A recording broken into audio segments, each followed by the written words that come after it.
I'm Sarah Mitchell, 27 now, but my life changed forever 5 years ago at what should have been a celebration. Sitting in that upscale Boston restaurant, surrounded by family supposedly celebrating my college graduation, I never expected those 7 words that shattered everything. "We wish you were never born," my mother said, champagne glass in hand, voice clear enough for everyone to hear. The table fell silent. My father looked away. What happened next shocked everyone. I disappeared completely. 5 years later, I run my own tech company in Seattle. They never saw it coming, and they certainly never expected what I did next. I'd love to know where you're watching from today. If my story resonates with you, please hit that like button and subscribe to hear more stories about family dynamics, personal growth, and finding strength when you least expect it. Now, let me take you back to the beginning, before that fateful dinner changed everything. Growing up in our affluent Boston suburb meant pristine lawns, luxury cars and driveways, and a perfect family image that my mother Eleanor maintained with military precision. From the outside, the Mitchell family appeared ideal: successful attorney, mother, entrepreneur father, and 2 daughters who should have been carbon copies of their perfect parents. My mother was a former beauty queen turned high-powered attorney at one of Boston's most prestigious law firms. Her appearance was immaculate, her standards impossible, and her love entirely conditional. My father Richard built his business empire from scratch, but his emotional presence was as scarce as his physical one, always at the office, on business trips, or locked away in his home study. When he was around, he defaulted to whatever my mother wanted. Peace at any cost, even if that cost was me. Then there was Madison, my sister. 3 years younger, naturally athletic, socially graceful, and unquestionably the favorite. While I was awkward and bookish, Madison was everything my mother wanted in a daughter: pretty, popular, and perfectly moldable. When Madison won her first soccer trophy at age 8, my parents threw a backyard party with catered food. When I won the regional science competition that same year, I got a pat on the head and a "that's nice, dear" from my mother. "Sarah, stand up straight.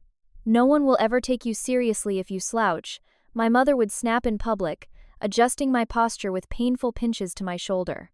And, "for goodness sake, couldn't you have done something with your hair today?" The criticism was constant. My weight, my clothes, my friends, or lack thereof, my interests, nothing was ever right. Academic achievements, which should have been celebrated, were dismissed as expected. "Of course you got an A in math, Sarah. That's the bare minimum with your brain. But have you considered joining a sport? Colleges look for well-rounded students."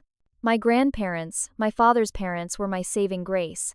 Living in Rhode Island meant I only saw them on holidays and occasional weekends, but they loved me unconditionally. Grandma Jane would hold me tight and whisper, "You're perfect just as you are, sweetheart. Some flowers take longer to bloom, but they become the most beautiful." Grandpa Robert taught me chess, listened to my science explanations, and treated my academic interests with genuine respect. Home was different. In 7th grade, I was selected to represent my school at a regional debate competition. After winning 2nd place, my mother attended the awards ceremony but spent the entire time pointing out how my hair wasn't properly styled and my blazer was wrinkled. "The winner's mother must be mortified to see her daughter on stage next to someone so disheveled," she said loudly enough for others to hear. I cried in the bathroom afterward while my mother complained about my emotional sensitivity. High school brought more achievements: perfect GPA, editor of the school newspaper, president of the computer club, and more dismissals. Meanwhile, Madison's B-average grades and position as junior varsity cheerleader were celebrated with expensive gifts and constant praise. When she got detention for skipping class, my parents blamed bad influences. When I stayed up too late studying and overslept, I was irresponsible and disappointing. The college decision created the first major rift between us. My parents had mapped out my life: Harvard, then law school, then joining my mother's firm. I wanted to study computer science, not law. When acceptance letters arrived, I chose State University with its excellent technology program over the Ivy League options my parents preferred. "You're throwing away your potential to play with computers?" My mother had scoffed. "We didn't raise you to be mediocre, Sarah." My father added the financial threat.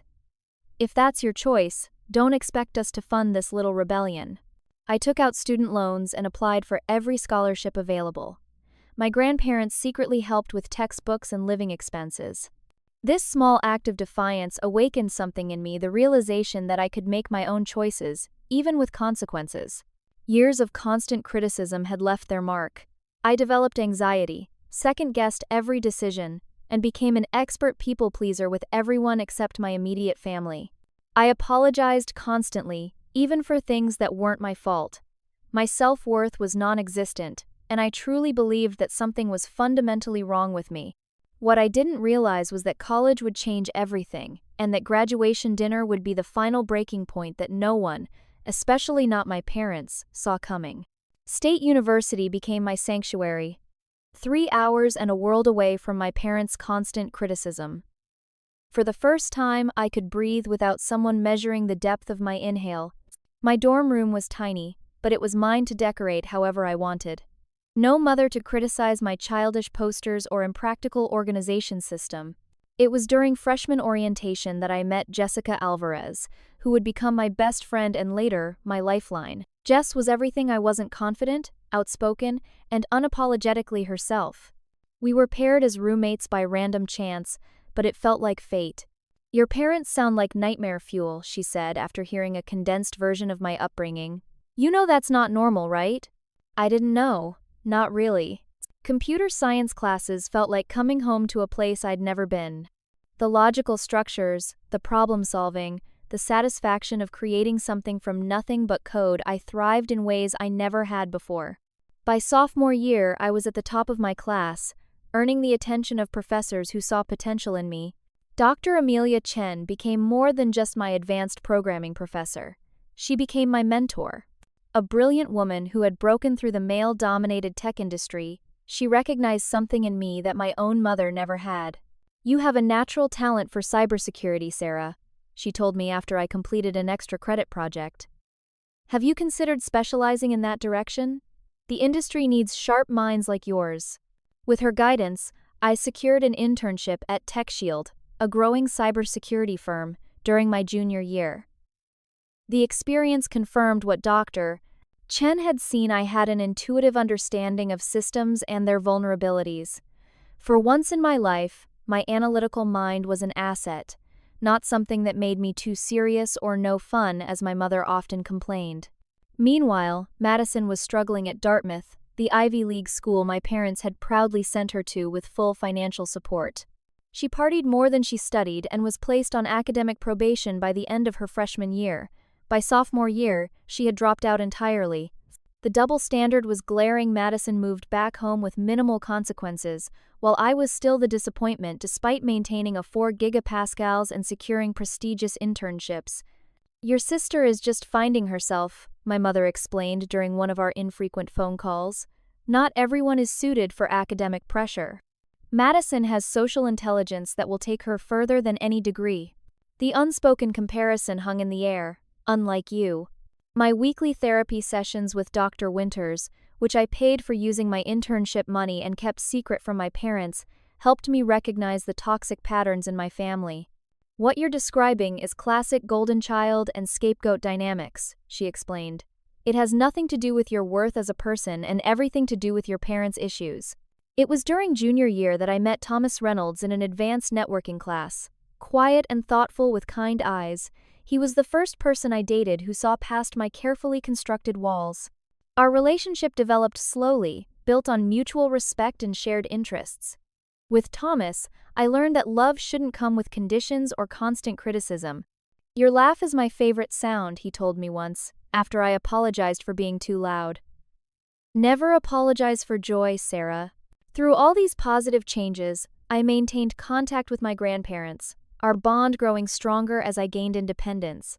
They visited me at school, marveling at my projects and proudly introducing themselves as Sarah's grandparents to my professors. "Your grandfather brags about you to everyone at his golf club," Grandma Jane confided. "He carries your Dean's List certificate in his wallet." Senior year arrived with job recruiters circling.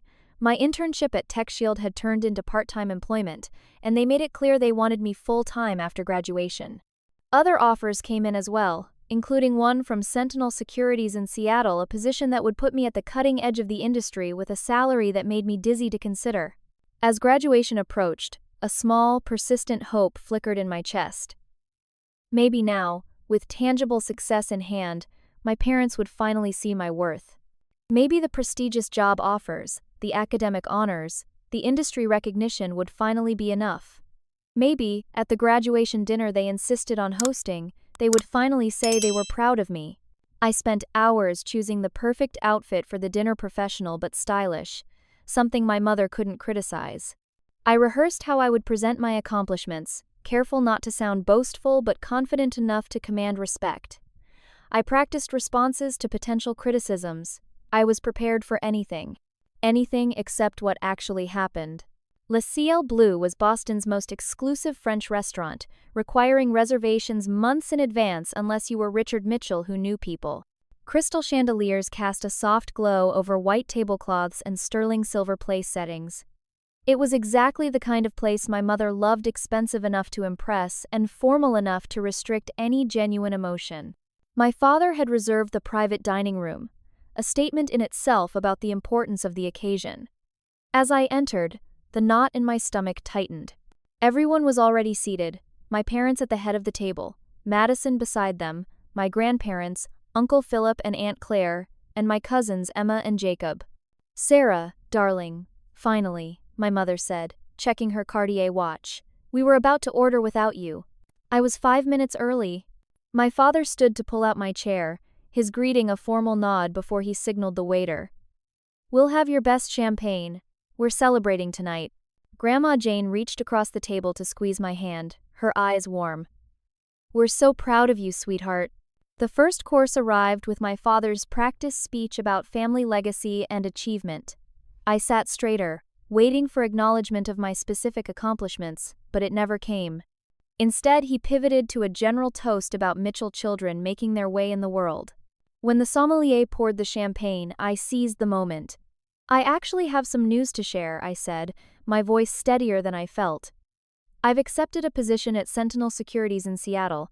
It's one of the top cybersecurity firms in the country." My mother's lips tightened slightly. "Seattle? That's certainly far." "The position is incredible," I continued, gaining confidence. "I'll be developing new security protocols for financial institutions. The starting salary is $90,000, with full benefits and stock options." Uncle Philip whistled. "That's impressive, Sarah. Cybersecurity is a growth field." "It's certainly unique," my mother said, emphasis on unique, making it sound like a flaw. "Though I still don't understand why you didn't consider law. Peterson and Schmidt would have taken you in a heartbeat with your analytical skills." My father nodded. "Corporate law would have built on the family name, but this computer thing could be a decent stepping stone, I suppose." I had expected this reaction but still felt the familiar sting of their dismissal. Dr. Winter's voice echoed in my mind. "Their approval is not necessary for your success or happiness." The dinner progressed with polite conversation about safe topics, the unseasonably warm weather, Cousin Emma's piano recital, Uncle Philip's new boat. I noticed my mother was drinking more than usual, emptying her champagne flute and moving to red wine with unusual speed.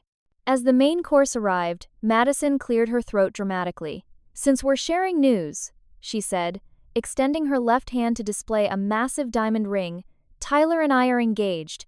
The table erupted in exclamations and congratulations. My mother actually clapped her hands together like a delighted child. "Oh, Madison. It's exquisite. Tyler's family has such wonderful taste." Tyler Bishop came from old money, his family owning half the real estate in downtown Boston.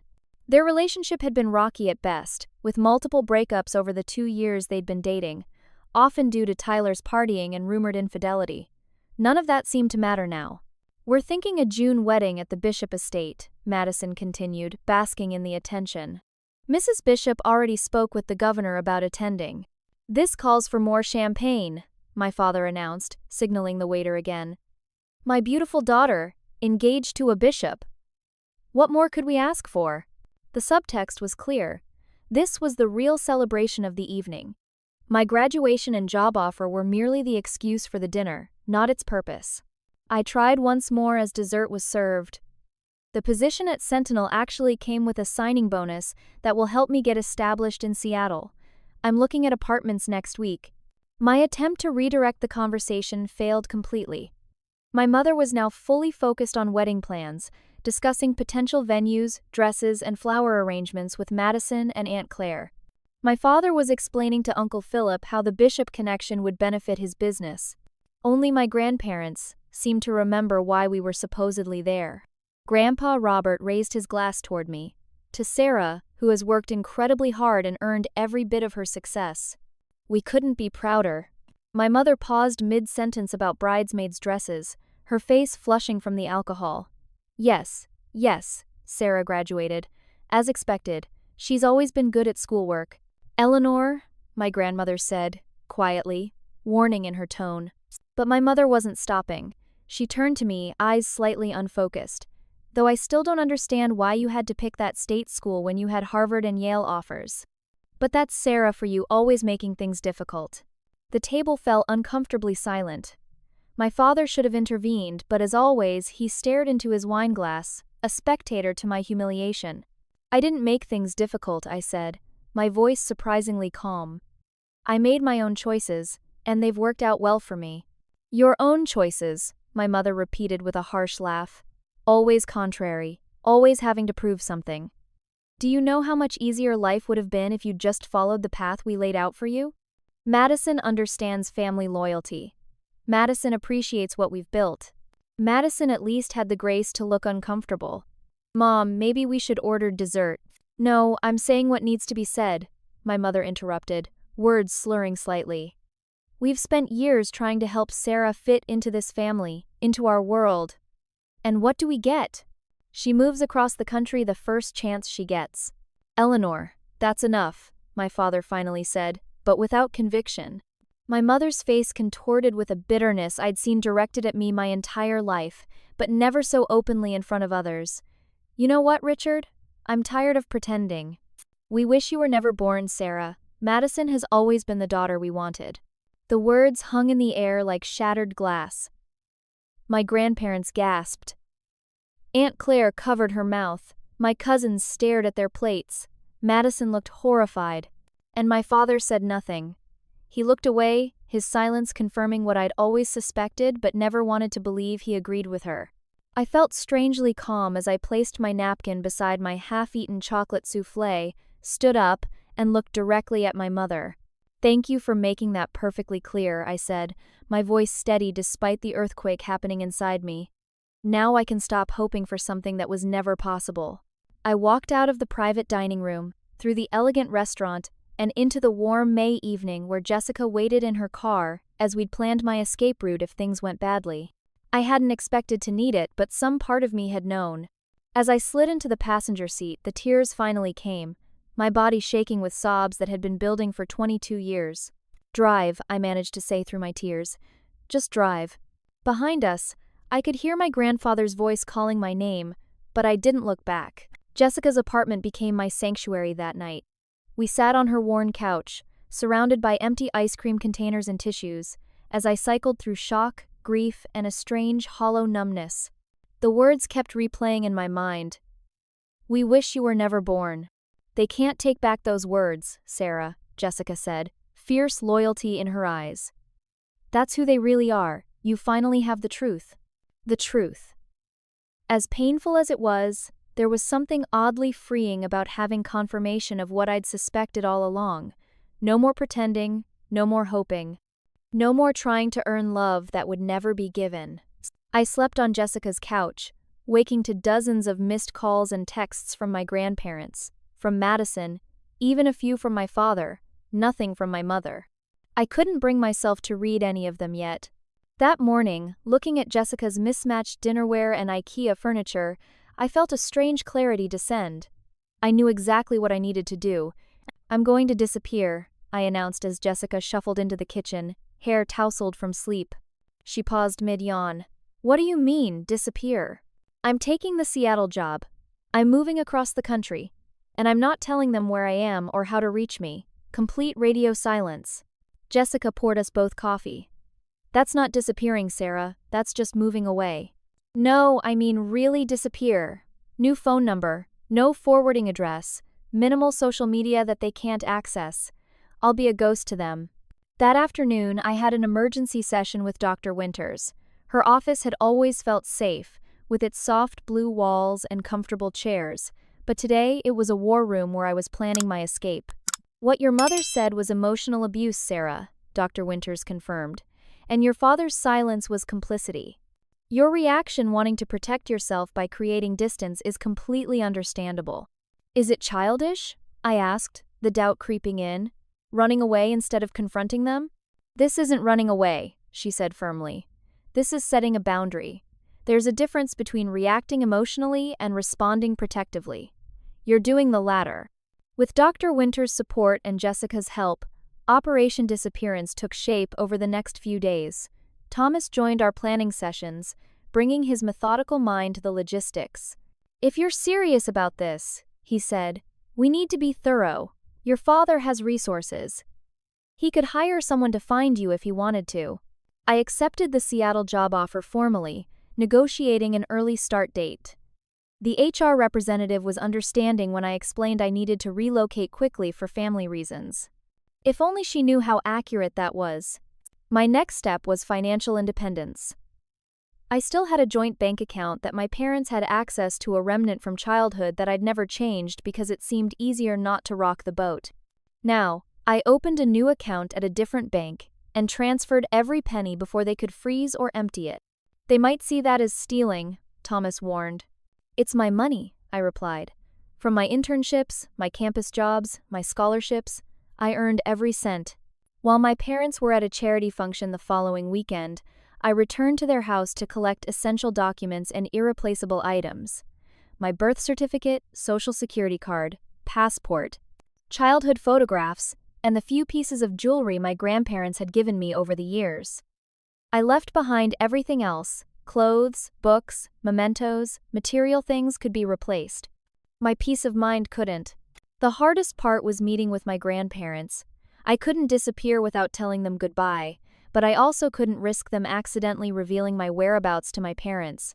We met at a small cafe in a neighboring town where we were unlikely to be recognized.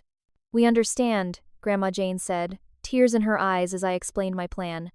"We don't agree with what your mother said or how your father failed to defend you. We're ashamed of them both." "But you're our granddaughter," Grandpa Robert added, his voice rough with emotion. "We can't lose you completely." We worked out a system. They would create a new email account that only we knew about, and I would send updates to a post office box they would rent in a different town, not their home address. Old school, but secure from my parents' prying. Before we parted, Grandma Jane pressed something into my hand, her mother's sapphire ring, a family heirloom. "This was meant for you on your wedding day, but I think you need it now. A reminder that you are loved, truly loved, no matter what." Grandpa Robert added an envelope. "Emergency fund," he said gruffly. "Just in case." The envelope contained $5,000 in cash. I tried to refuse, but he wouldn't hear of it. "We've been saving for your future since the day you were born. This is just part of it. The rest will come when things settle." My last day in Boston was surreal. Jessica and I packed her car with the few belongings I was taking: 2 suitcases of clothes, my laptop, and a box of truly important items. We would drive cross-country together, turning the journey into a road trip adventure before she flew back from Seattle. As we were loading the last items, my phone buzzed with a text from my mother, the first contact since the dinner. "Your dramatic exit was unnecessary and embarrassing. When you're done overreacting as usual, we expect an apology for ruining Madison's engagement announcement." No apology for her words. No recognition of the pain she'd caused. Just more blame, more gaslighting, more evidence that I was making the right decision. I took a screenshot of the text to remind myself why I was leaving, then changed my phone number. I deactivated my social media accounts and created new ones under a variation of my name that would be difficult to search for. I left no forwarding address with anyone except my grandparents and Dr. Winters, who promised to continue our sessions via secure video calls. As Jessica and I drove away from Boston, watching the skyline recede in the rearview mirror, I felt a strange mixture of grief and liberation. I was leaving behind the only home I'd ever known, cutting ties with the people who should have loved me most. But I was also driving toward a future entirely of my own making, unburdened by the weight of constant disapproval. "Ready for the great adventure?" Jessica asked, turning up the radio. For For the first time in my life, I truly was. Would you keep going after someone told you they wished you were never born? Have you ever had to make a clean break for your mental health? The road ahead was uncertain, but sometimes the hardest decisions lead to the most important journeys. Let me know in the comments if you've ever had to start completely fresh, and stay tuned as I share how I built my new life from scratch. Seattle welcomed us with its infamous rain, a cleansing downpour that seemed fitting for my fresh start. After 5 days of cross-country driving, singing along to 90 seconds hits, and stopping at roadside attractions, Jessica and I arrived exhausted but excited. The Space Needle pierced the gray sky like an exclamation point on my new beginning. "It's really beautiful here," Jessica said as we pulled up to the extended stay hotel I'd booked for my first month. "I can see why you chose it. 3,000 miles feels like the right distance." Saying goodbye to Jessica at the airport 3 days later was harder than I'd anticipated. She had been my anchor through the storm, and watching her walk through the security gate left me feeling adrift in a city where I knew no one.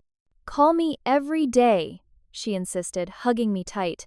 "And remember, you can always come back to Boston if Seattle doesn't work out, just not to them." But I was determined to make Seattle work.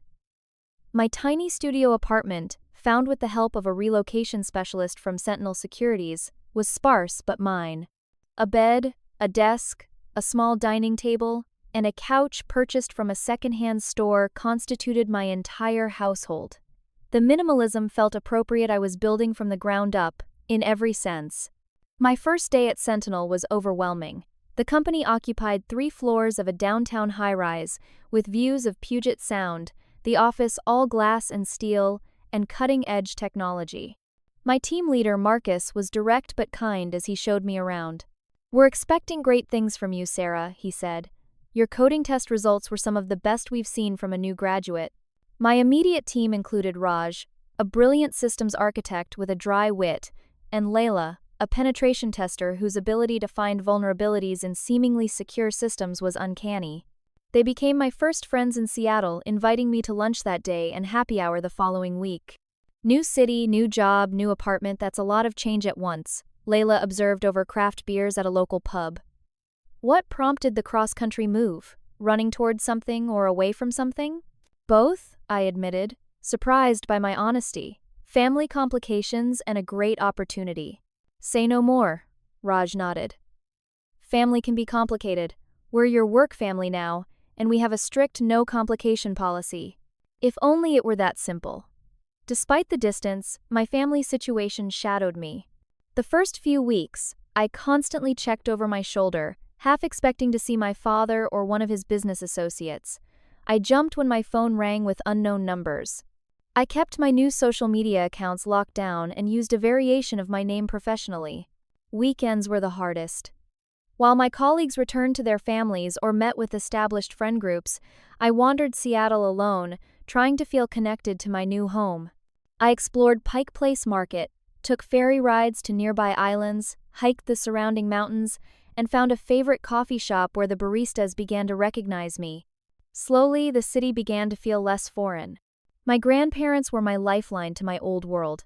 Our weekly calls were scheduled for Sunday evenings, using a secure messaging app that Thomas had recommended before I left. They never pressured me to reconnect with my parents, but kept me informed of family happenings. "Your mother tells everyone you're doing a tech fellowship in Europe," Grandma Jane reported. "I think she finds it easier than admitting she doesn't know where you are." "In Madison?" I asked, surprised by how much I still cared. "Planning the wedding of the century, according to your mother. December at the plaza in New York now, not June at the Bishop estate." Apparently, the future mother-in-law had different ideas. I laughed despite myself. The thought of my mother battling with the formidable Mrs. Bishop over wedding venues was one of the few enjoyable aspects of family drama. 3 months into my Seattle life, the calm I'd been building was shattered. I was leaving work when a man in a suit approached me outside the Sentinel building. "Sarah Mitchell?" he asked, extending a business card. "Alan Perkins, private investigator. Your father hired me to check on your welfare." My heart raced, but I kept my expression neutral as I declined to take his card. "I'm an adult who left voluntarily. There's no welfare to check on. Please tell my father I'm fine and not interested in contact." The investigator seemed prepared for this response. "He's concerned about your sudden departure. Your mother is quite distraught." "I'm sure she is," I replied, unable to keep the bitterness from my voice. Reputation management must be challenging when your daughter disappears instead of accepting abuse. Family conflicts can be resolved, Miss Mitchell. Your parents simply want to know where you're living. So they can what? Show up uninvited? Send more criticism via a new channel? No, thank you. I walked away, but the encounter left me shaken. That night, I called an emergency meeting with my team at Sentinel, explaining the situation without revealing all the personal details. If someone's trying to find you, there are digital trails we can help minimize, Raj offered immediately. Nothing illegal, just better privacy practices. Over the next week, my colleagues helped me strengthen my digital security. We reviewed my online presence, secured my accounts with advanced authentication, and created alerts for any attempts to access my information. It was heartwarming to see how quickly they rallied around me, no questions asked about why I needed this level of privacy. The investigator incident pushed me to expand my social circle beyond work. I joined a weekend hiking group, volunteered teaching basic coding to underserved youth, and took a cooking class where I met David, the first person since Thomas who made me feel seen and valued. We met reaching for the same bunch of cilantro at Central Co-op grocery store, both of us planning to make Thai curry that night. He suggested combining efforts since we were both cooking for one, and somehow that impromptu dinner turned into regular dates. David was a landscape architect who designed public parks, passionate about creating accessible green spaces in urban environments. I build digital walls for a living, and you build parks to bring people together, I observed on our third date. We're like opposite sides of the same coin. Not so opposite, he countered. We're both creating safe spaces, yours in the digital world, mine in the physical one. As months turned into a year, Seattle truly became home. I earned my first promotion at Sentinel, received my first performance bonus, and moved to a larger apartment with a view of Mount Rainier on clear days. David and I grew closer, our relationship deepening with honest conversations about our pasts and hopes for the future. My therapy sessions with Dr. Winters continued virtually, focusing less on trauma and more on building the life I wanted. You've come so far in recognizing your own worth independent of your parents' validation, she noted during our anniversary of leaving session. How does it feel, 1 year later? Like breathing properly for the first time, I replied. I still have moments of doubt, still hear my mother's voice criticizing my choices. But those moments are fewer, and I'm quicker to counter them with evidence of my own success. The first holiday season away from Boston was challenging. Thanksgiving had always been spent at my parents' house, Christmas at my grandparents'. Now, I was creating new traditions with my Seattle family, Friendsgiving with colleagues, a holiday hike with my outdoor group, Christmas Eve dinner with David and his roommates. I sent my grandparents gifts through our secure system, and they sent me a care package that made me cry with its thoughtfulness: homemade cookies, a hand-knit scarf, and a photo album of my childhood that featured only positive memories they had captured. As the 1-year anniversary of my departure approached, I realized I had built something valuable in Seattle, not just a career, but a life rich with meaningful connections, personal growth, and genuine happiness. The Sarah who had driven away from Boston would hardly recognize the confident, thriving woman I had become. And then Madison found me. The email arrived on a regular Tuesday, sitting innocuously in my inbox between a work memo and a hiking group update. The subject line, "It's Madison, please read." My sister had found me through LinkedIn, where a mutual college acquaintance had congratulated me on my promotion. A small oversight in my digital disappearance, but enough for Madison to make the connection. "Sarah, I understand why you left. What Mom said was unforgivable, and Dad's silence was just as bad. I'm not contacting you on their behalf. I just miss my sister. They don't know I've found you, and I won't tell them if you don't want me to. Please just let me know you're okay." I stared at the screen for a long time, conflicted. Madison had been the golden child, but she hadn't chosen that role any more than I had chosen to be the scapegoat. After consulting with Dr. Winters, I crafted a careful response. "I'm okay. Better than okay, actually. I've built a good life here. I'm not ready for contact with our parents, and I need your word that you won't share my information with them." I hope you're doing well. Madison's reply came within minutes, as if she'd been waiting by her computer. I promise. I won't tell them anything. Thank you for responding. They're a mess, you know. Mom pretends everything is fine, but nothing is fine. Dad's business is struggling, and their marriage is worse. They fight constantly. I think your leaving forced them to look at themselves, and they don't like what they see. A part of me felt a twisted satisfaction at their struggles, followed immediately by guilt for feeling that way. Dr. Winters had warned me about this, the complex emotions that would arise if I ever learned about my parents' reaction to my departure. Over the next few weeks, Madison and I established a cautious email correspondence. She filled me in on family happenings, including her own dramatic life changes. The wedding is off, she wrote. Tyler was cheating with one of the bridesmaids. Classic, right? Mom was more upset about canceling the plaza reservation than about my broken heart. That's when I started to really understand what you've been saying all these years about her priorities. My grandparents confirmed Madison's account during our next call. Your sister has had quite the awakening, Grandma Jane said. She's moved out of your parents' house and got her own apartment. Even has a job at a boutique downtown. And your parents? I asked, still hesitant to bring them up directly. Grandpa Robert cleared his throat. Your father's company is facing a lawsuit from investors. Poor financial decisions, apparently. Your mother blames him for the social embarrassment. It's not pleasant at family gatherings. A month after Madison's initial contact, I received a surprising email from my Uncle Philip. I owe you an apology, Sarah. I sat at that table and said nothing when your mother spoke those inexcusable words. My silence made me complicit. I should have defended you, and I'll regret that failure for the rest of my life. You don't owe me forgiveness or even a response. I just wanted you to know that I recognize my mistake and I'm sorry. His honesty was refreshing. I sent a brief acknowledgement, thanking him for his apology and asking about his family. Unlike Madison, Uncle Philip respected my boundaries completely, responding with news about my cousins but never pressing for information about my life or attempting to broker reconciliation with my parents. 6 months after Madison found me, a certified letter arrived at my office somehow. My mother had discovered where I worked. The letter was typed on her law firm's stationery, formal and cold. Sarah, your continued absence is causing unnecessary distress to the family. Your father and I are willing to move past your dramatic departure if you are prepared to return to Boston and resume your place in this family. There are excellent legal positions available at several firms here that would be more appropriate for someone of your background than your current technical position. Madison's behavior has become concerning since you left, and we believe your return would stabilize the situation. No apology, no acknowledgement of her cruel words. Just expectations and demands, wrapped in the thinnest veneer of parental concern. I showed the letter to David, who had become my closest confidant. She still doesn't get it, he marveled, reading the letter twice. This isn't about reconciliation for her, it's about control. And reputation, I added. She mentions unnecessary distress to the family, not to her personally. It's always about how things appear.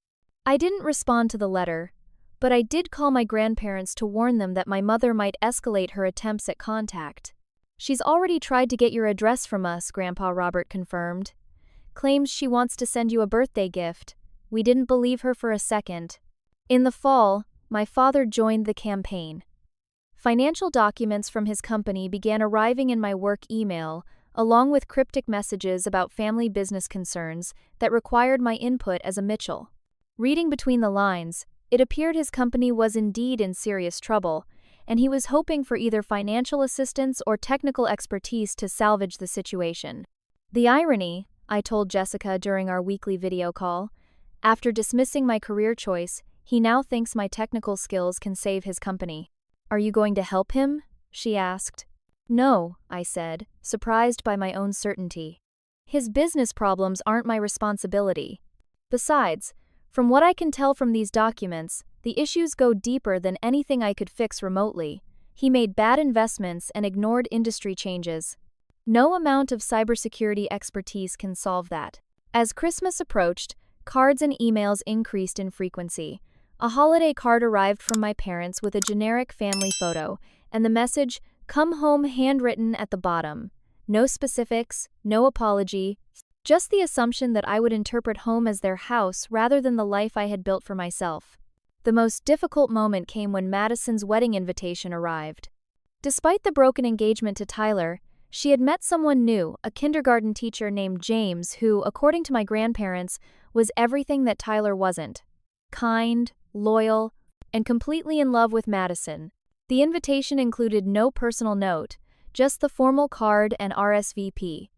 I stared at it for days, torn between wanting to support my sister's happiness and dreading the inevitable confrontation with my parents. After much consideration and talks with Dr. Winters, David, and my grandparents, I decided not to attend. Instead, I sent a beautiful handcrafted glass vase from a Seattle artist with a note expressing my happiness for her and hopes for her future. I didn't include a return address. "She'll understand," Grandma Jane assured me during our next call. She told me she sent the invitation knowing you probably wouldn't come but wanting you to know you were welcome. Through all these contact attempts, I maintained my boundaries while gaining clarity about my feelings. The anger that had initially fueled my departure had mellowed into something more nuanced. Not forgiveness exactly, but a kind of detached understanding. My parents were deeply flawed people whose own issues had made them incapable of providing the unconditional love that children deserve.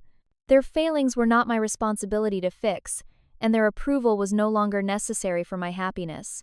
Dr. Winters called this perspective radical acceptance, and it brought me peace I hadn't expected to find so soon after the rupture. "You're not running from them anymore," she observed. "You're simply living your life on your terms." That's the difference between reacting and responding. As the second year of my Seattle life began, I felt genuinely settled. The desperate attempts at contact from my parents only highlighted the contrast between my past and present. In Boston, I had been defined by what I wasn't and couldn't be. In Seattle, I was defined by what I was building and becoming.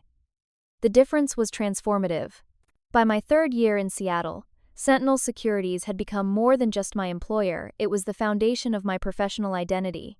What had begun as an entry-level position had evolved into leadership of a specialized team developing cutting-edge security protocols for financial institutions. Mitchell's method, they called it internally, my approach to identifying and patching security vulnerabilities before they could be exploited. It combined predictive analytics with behavioral pattern recognition in a way that anticipated rather than simply reacted to threats. "We need to present this at the CyberShield conference," Marcus insisted during our quarterly review. "What you've developed could change industry standards." The thought of public speaking terrified me, but the Sarah who had left Boston wouldn't recognize the Sarah who now agreed to present at a major industry conference. 3 years of building my own life had given me a confidence that no amount of parental approval ever could have. The presentation was a success beyond anything I'd anticipated. My protocol caught the attention of industry leaders, including the editor of Tech Secure magazine, who requested an interview for their Emerging Innovators issue. "We'll need a photo for the profile," the editor explained. "Nothing fancy, just a professional headshot." I hesitated, remembering my digital disappearing act. Is there any way to do this without a photograph? Or perhaps just using my team photo rather than an individual one? The compromise we reached was a team photo with me positioned among colleagues, making identification more difficult for casual readers. The article itself focused on the innovation rather than personal details, mentioning only that I was based in the Pacific Northwest without specifying Seattle. Despite these precautions, the feature brought attention from recruiters and competitors. Sentinel responded with a substantial promotion and salary increase, along with greater creative control over my projects. By 30, I was earning more than my father had at 40, a fact that would have infuriated my mother and her focus on pedigree over performance. My personal life flourished alongside my career. David and I had moved in together, sharing a beautiful apartment overlooking Lake Union. Weekends were filled with hiking trips to Olympic National Park, where David taught me to identify native plants and I taught him the constellations my grandfather had shown me as a child. Our relationship deepened through honesty and mutual support. David had his own complicated family history, parents who divorced bitterly when he was 12, a father who remarried and started a new family that left little room for his first son. He understood my boundaries without judgment. Family is who sees you clearly and loves you anyway, he often said. Sometimes that's the people who share your DNA. Sometimes it's the people you find along the way. The people I found along the way had indeed become my chosen family. Jessica visited twice a year, Raj and Layla joined us for weekly dinner nights, and my hiking group celebrated birthdays and achievements together. I volunteered teaching coding to girls from underserved communities, finding profound satisfaction in helping young women discover their capabilities in technology. One student, 14-year-old Zoe, reminded me painfully of myself, at that age brilliant but uncertain, constantly apologizing for taking up space. After a session where she debugged a complex program that college students would struggle with, I pulled her aside. "You don't need to say sorry when you succeed," I told her. "Your intelligence isn't something to apologize for, it's something to celebrate." The words I needed to hear at 14 were now the words I could offer to another generation. The symmetry felt like healing. My grandparents visited Seattle for my 30th birthday, their first trip west, despite my offers to fly them out earlier. At 82 and 84, the journey was significant, but they insisted on making it. "We need to see your life with our own eyes," Grandma Jane explained as I showed them around the city. "To know that you're truly happy here." They stayed in our guest room for a week, and I took time off work to show them everything: my office at Sentinel, my favorite hiking trails, the coffee shop where David and I had our first official date. Watching my past and present connect was profoundly moving. On their last evening, as we shared a bottle of wine overlooking the sunset on Puget Sound, Grandpa Robert updated me on family matters without my having to ask. "Your father's company officially declared bankruptcy last month," he said quietly. "The family home is on the market. They're moving to a condo downtown." I waited for satisfaction that didn't come. Instead, I felt a strange emptiness. "And Madison?" "Doing well. She and James are expecting their first child in December. She's completely distanced herself from your parents' drama, focusing on building her own family." "And Mom? Is she still at the firm?" Grandma Jane exchanged a look with my grandfather. "She was asked to step down from the partnership. Apparently, her behavior became erratic after your father's business failed. Too much drinking at client events, inappropriate comments." I absorbed this information, surprised by my lack of vindictive pleasure. The family that had once seemed so powerful, so perfect from the outside, was crumbling under the weight of its own dysfunction. Later that night, after my grandparents had gone to bed, David found me on our balcony, staring at the city lights. "Heavy news?" he asked, wrapping a blanket around my shoulders. "They're falling apart," I said. "The perfect Mitchell family is disintegrating, and I feel nothing. Not happiness, not satisfaction, just nothing." "That's growth," David suggested. "Their struggles don't define you any more positively or negatively." He was right. The best revenge wasn't watching them suffer. It was becoming so completely my own person that their opinions, good or bad, no longer mattered to my sense of self. That night, after David had gone to sleep, I did something I hadn't allowed myself to do in years. I looked at my parents' social media profiles. My mother's carefully curated image remained, but the cracks showed through. Fewer social appearances, recycled photos from better days, vague captions about life's challenges, and standing strong through adversity. My father's last post was over 6 months old, a corporate announcement about restructuring that had preceded the bankruptcy. There were no personal updates, no family photos. The carefully constructed facade had crumbled. I closed the laptop feeling not triumph, but a complex mix of emotions: sadness for what could have been, acceptance of what was, and gratitude for the life I'd built from the ashes of their rejection.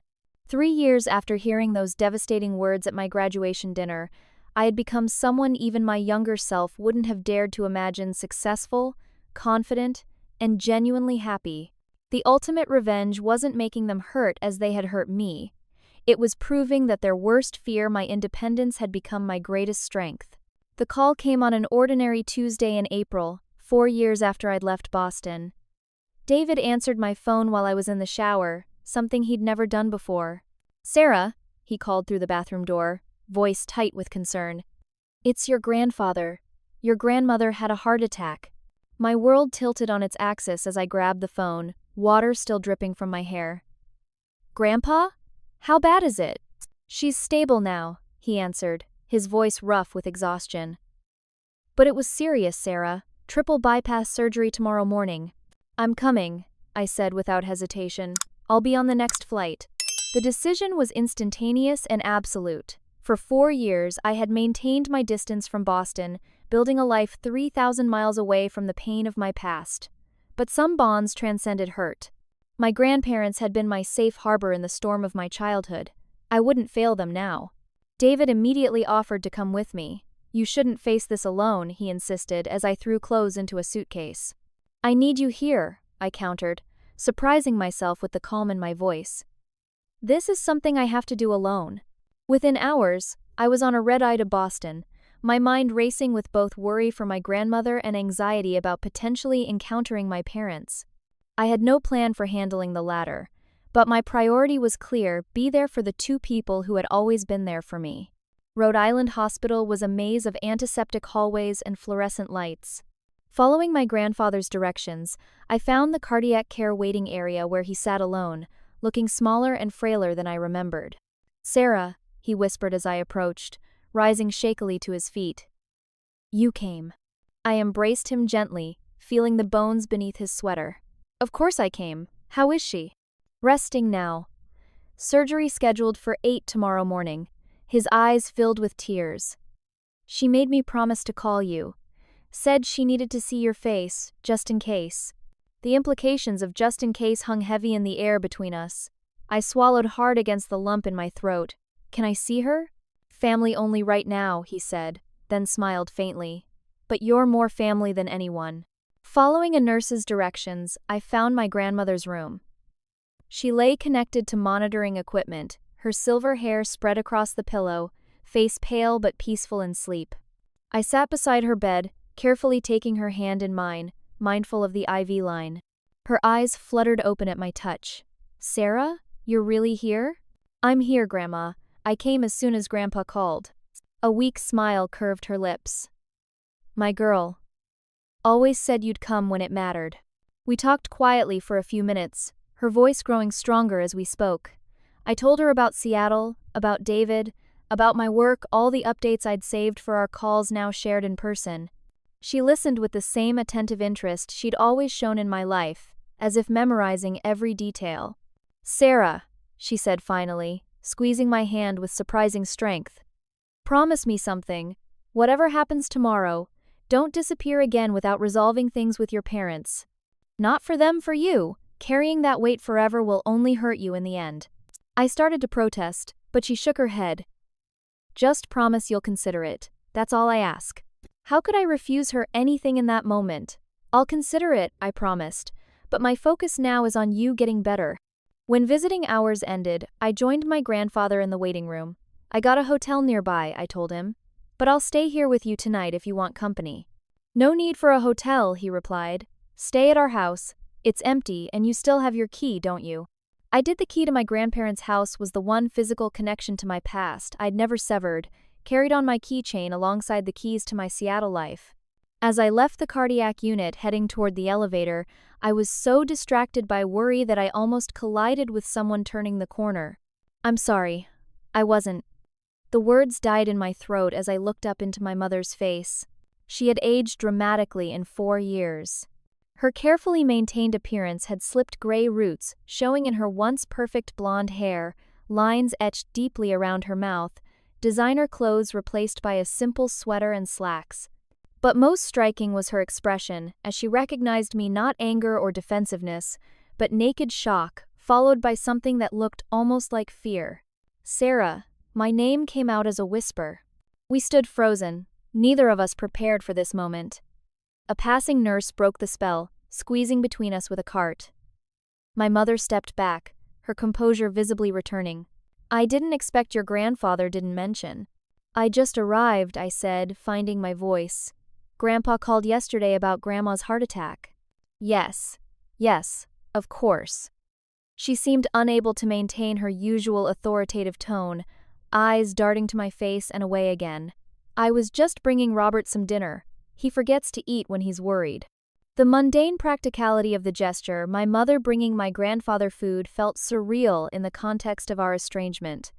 As did this entire conversation, taking place in a hospital hallway after 4 years of silence. I should go, I said, stepping toward the elevator. Grandpa wants me to stay at their house tonight. Sarah, wait. Her hand half rose as if to touch my arm, then fell back to her side. Could we talk? Just for a few minutes. Every instinct screamed to refuse, to flee to the safety of distance I'd built. But my grandmother's words echoed in my mind. Don't disappear again without resolving things. 5 minutes, I conceded. In the cafeteria? The hospital cafeteria was nearly empty at this hour, fluorescent lights harsh against the institutional green walls. We sat across from each other at a corner table, steam rising from untouched cups of mediocre coffee. My mother looked down at her hands, wedding ring twisting nervously, a gesture I'd never seen from her before. The Eleanor Mitchell I knew was never nervous, never uncertain. You look well, she said finally. Healthy, successful.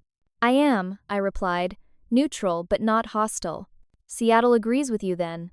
At my surprised look, she added, Madison mentioned you were there. Nothing specific, just the city. Of course. Madison had kept her promise about not revealing details, but couldn't resist sharing the basic location. I wasn't angry. 4 years was a long time to keep even that small secret. Seattle is home now, I said simply.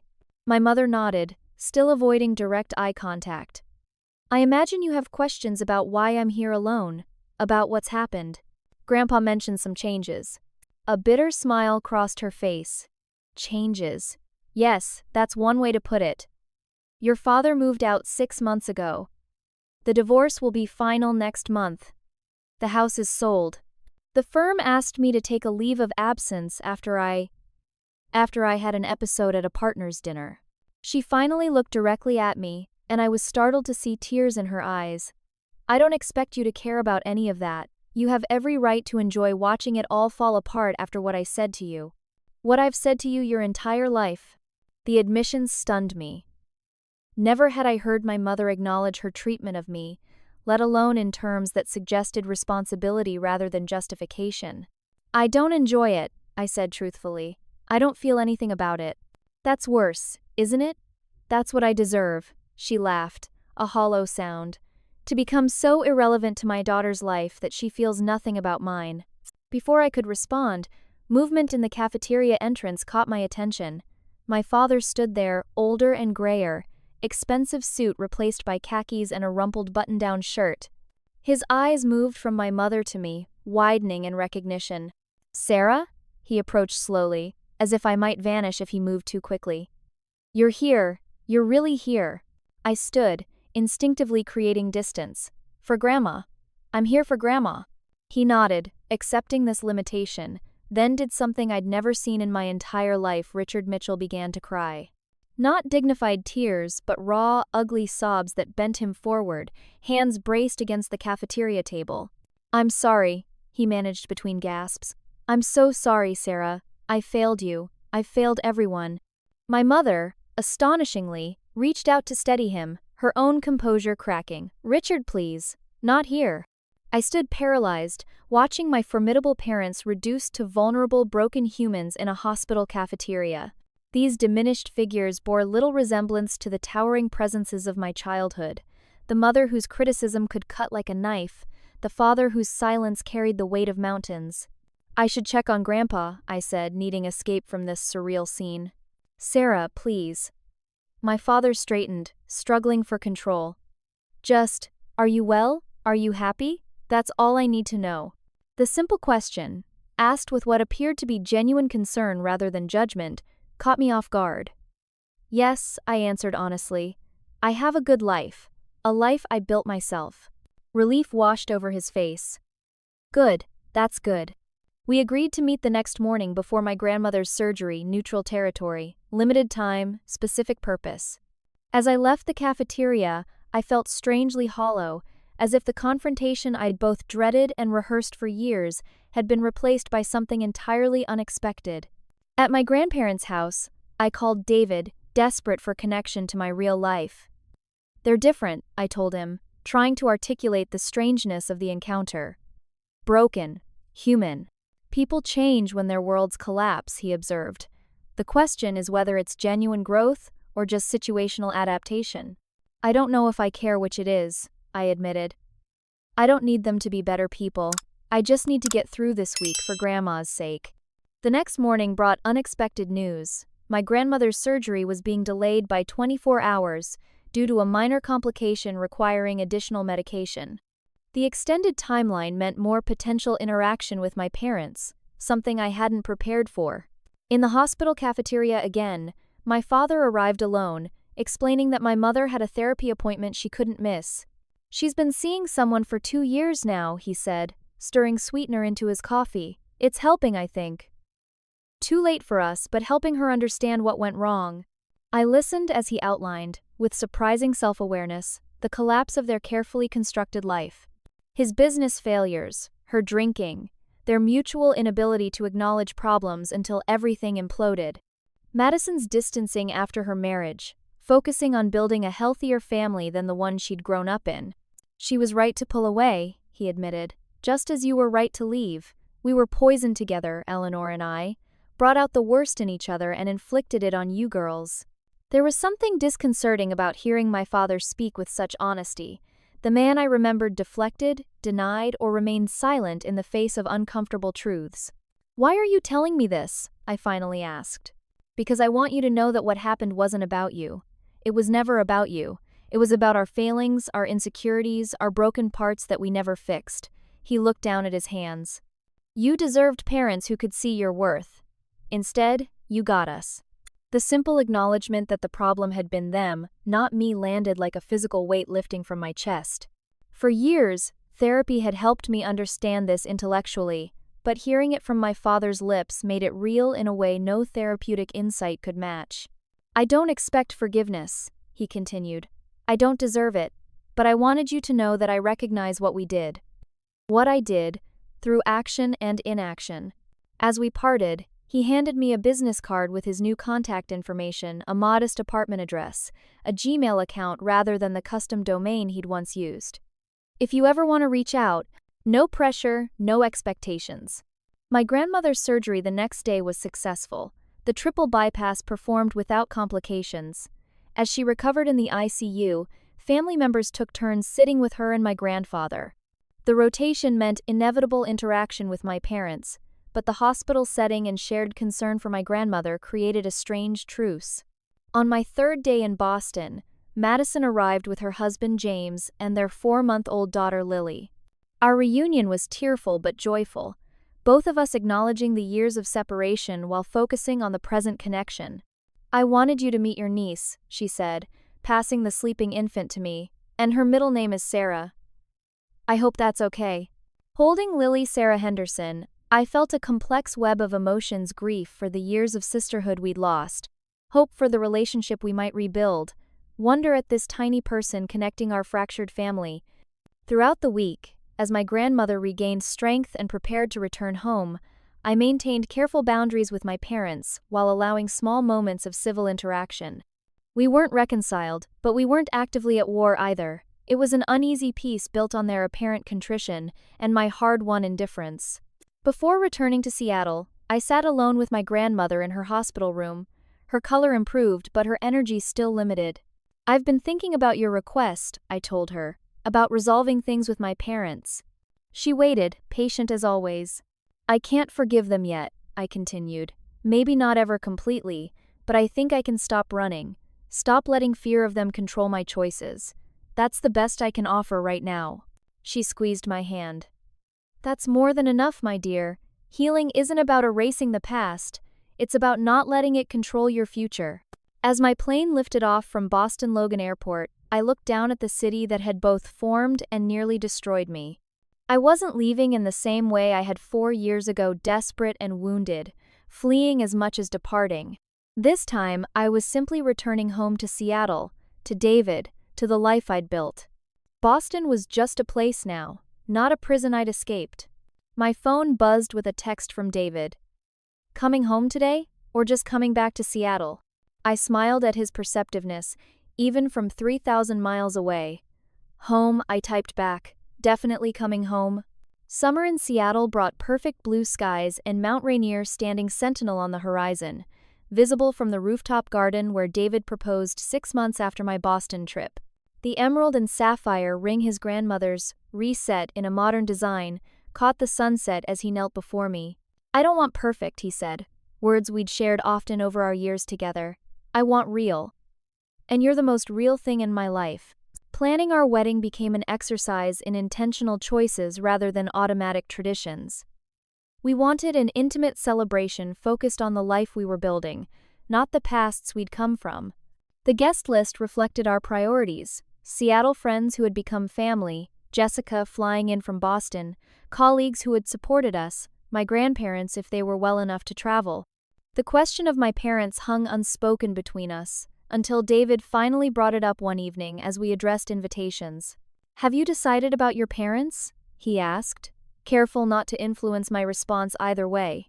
Since my grandmother's heart attack 8 months earlier, I had maintained minimal contact with my parents' occasional texts, brief calls on major holidays.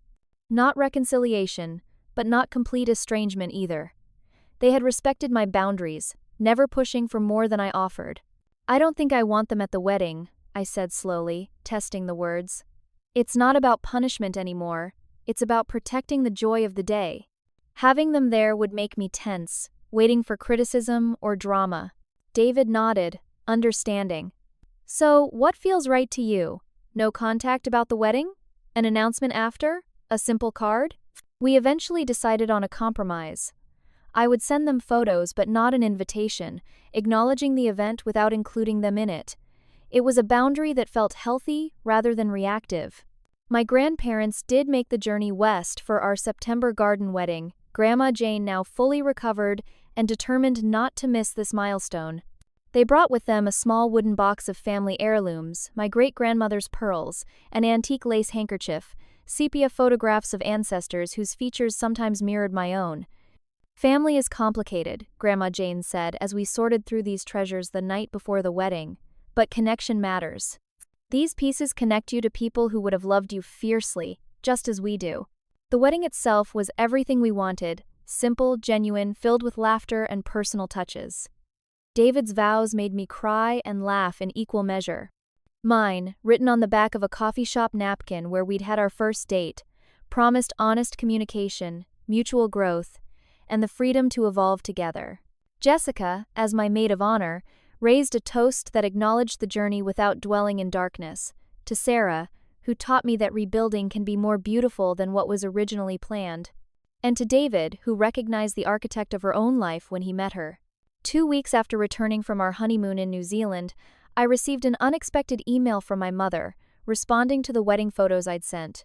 "Sarah, thank you for sharing these beautiful moments with us. You look genuinely happy, and that's all any parent should want for their child. I understand why we weren't included and respect your decision. My therapist has helped me recognize how my behavior and words damaged you throughout your life, culminating in that unforgivable statement at your graduation dinner. I won't ask for forgiveness I haven't earned. I only want to say that I'm trying to become someone better than the mother you knew. If you ever wish to know that person, the door is open at your convenience, not mine. With sincere respect for the remarkable woman you've become, Eleanor." The email sat in my inbox for days as I processed my reaction. There was no manipulation, no guilt-tripping, no veiled criticism hallmarks of my mother's previous communications. The acknowledgement of specific harm rather than vague mistakes felt significant. Still, I was cautious about overinterpreting a single message. I shared it with Dr. Winters during our monthly video session, now maintained more for occasional check-ins than intensive therapy. "What strikes me," she observed, "is the lack of expectation. She's not asking for a response or making demands. That suggests growth, though of course one email doesn't erase years of behavior. I don't know if I want a relationship with her," I admitted. "With either of them, I've built a good life without them in it." "The beauty is that you don't have to decide everything now," Dr. Winters reminded me. "Healing isn't linear, and neither are relationships. You can acknowledge positive changes without immediately changing your boundaries." My life continued to expand in beautiful ways. The security protocol I developed at Sentinel had been adopted as an industry standard, bringing professional recognition beyond anything I'd imagined. 2 colleagues and I began discussing the possibility of launching our own consulting firm, targeting smaller businesses that couldn't afford enterprise-level security but deserved protection. Mitchell's security partners. Raj suggested during one planning session, "Your name carries weight in the industry now." The idea of putting my name front and center, of claiming that space confidently, would have been unimaginable to the Sarah who left Boston 5 years earlier. Now it felt right not from ego, but from earned confidence in my capabilities. As our business plans solidified, David and I bought our first home, a craftsman with mountain views and enough garden space for his landscaping ambitions. Unpacking boxes in what would become my home office, I came across the screenshot I'd saved years ago, my mother's text after the graduation dinner. "Your dramatic exit was unnecessary and embarrassing. When you're done overreacting as usual, we expect an apology." Looking at it now felt like reading a message sent to someone else, a past version of myself so distant she seemed like a different person entirely. I deleted the screenshot, no longer needing that reminder of why I'd left. 3 months later, as cherry blossoms transformed Seattle streets into canopies of pink, I discovered I was pregnant. The mixture of joy and terror felt overwhelming. Motherhood had always seemed complicated through the lens of my own experience as a daughter. What if I don't know how to be a good mother? I asked David late one night, his hand resting protectively over my still flat stomach. What if I repeat patterns I don't even recognize? "You won't," he said with quiet certainty. "You've spent years examining those patterns, breaking them down, building healthier ones. Besides, you're not doing this alone." After confirming the pregnancy, I sent a carefully worded email to my parents. Not announcing the news directly, but establishing parameters for very limited contact should they wish to be part of their grandchild's life. As my life enters a new chapter, I've been considering what family connections might look like moving forward. I'm open to limited, structured communication if you're interested in being peripherally involved in my life. This would begin with occasional emails and potentially progress to video calls, with clear understanding of boundaries. If this interests you, please let me know your thoughts. Their response was prompt and, surprisingly, accepting of all stated limitations. We established a cautious email exchange, focusing on neutral topics and current events rather than revisiting past wounds. When I eventually shared news of the pregnancy, their congratulations came without the pressure or expectations I'd feared. As my due date approached, I made the most significant decision yet in our evolving non-relationship. I agreed to a brief visit after the baby was born. Not in our home, but at a neutral hotel where they would stay during their 2-day trip to Seattle. "Are you sure?" Jessica asked during one of our weekly calls. "You don't owe them this." "I know," I replied, surprising myself with my certainty. "This isn't about obligation, it's about choice. I'm choosing to allow this controlled connection because it no longer threatens me." In the 5 years since that devastating graduation dinner, I had built a life entirely my own. A loving marriage, a successful career, a beautiful home, and soon, a child who would know unconditional love from birth. I had discovered strength I never knew I possessed, resilience that had transformed pain into growth, and the power to define family on my own terms. The meeting in the hotel lobby was awkward, but civil. My parents, now divorced but apparently on speaking terms, sat stiffly on an elegant sofa, eyes fixed on the bundle in my arms. My mother had aged further, silver now dominating her once blonde hair, but her posture remained perfect. My father seemed smaller somehow, the corporate titan reduced to an ordinary man in his 60s. "This is Evelyn Jane," I said, adjusting the blanket to reveal her tiny face. "She's 3 weeks old." My mother's hand fluttered to her throat, a gesture of emotion I'd rarely seen from her. "She's beautiful, Sarah. Truly beautiful." My father leaned forward, eyes fixed on his granddaughter with an expression of wonder. "She has your eyes, the shape of them." The meeting progressed with careful conversation, mostly centered on Evelyn. No deep discussions of the past, no dramatic reconciliations or accusations. Just 4 adults and a newborn, finding a careful way to be in the same space. Before they left, my mother handed me a small, wrapped package. "This isn't a peace offering or bribe," she said quickly. "Just something I thought you might want for Evelyn someday." Alone in our hotel room later, I unwrapped it to find a journal bound in soft leather. Inside were entries my mother had written during her pregnancy with me, hopes, dreams, and genuine excitement about my arrival. The last entry, dated the day before my birth, read, "Tomorrow I meet my daughter. I promise to love you completely and protect you always." A promise unfulfilled, but perhaps sincerely meant at the time. I closed the journal, emotions too complex to name washing through me. There was no simple forgiveness, no perfect resolution, just the messy reality of flawed humans trying to find their way forward. 5 years after hearing those devastating words at my graduation dinner, I sat in the nursery of our Seattle home, rocking Evelyn as the morning sun filtered through curtains David and I had chosen together. My mother's words no longer defined me. Her wish that I had never been born had become irrelevant in the face of all I had built, all I had become. Looking down at my daughter's sleeping face, I made a promise. You will always know you are wanted. You will always know you are enough, exactly as you are. You will never question your place in this family or your right to be exactly who you are meant to be. In that moment, the circle felt complete, not through forgiveness or reconciliation, but through breaking the cycle. What my parents couldn't give me, I could give my daughter. What they couldn't see in me, I would make sure she saw in herself. The path from that restaurant in Boston to this quiet nursery in Seattle hadn't been straight or easy. It had required courage to disappear, strength to rebuild, and wisdom to establish boundaries that protected without imprisoning. The journey wasn't over. Life rarely provides neat endings, but I had found something more valuable than resolution. I had found peace. And in the end, that was the most unexpected outcome of all. Have you ever had to completely rebuild your life after a family betrayal? I'd love to hear about your experiences in the comments. Sometimes the greatest revenge isn't about getting even, but about creating a life so beautiful that the past loses its power over you. If my story resonated with you, please hit that like button and subscribe to hear more stories about finding strength through difficult family dynamics. Thank you for being part of this journey with me. And remember, your worth isn't determined by those who failed to see it. You have the power to write your own story, one brave choice at a time.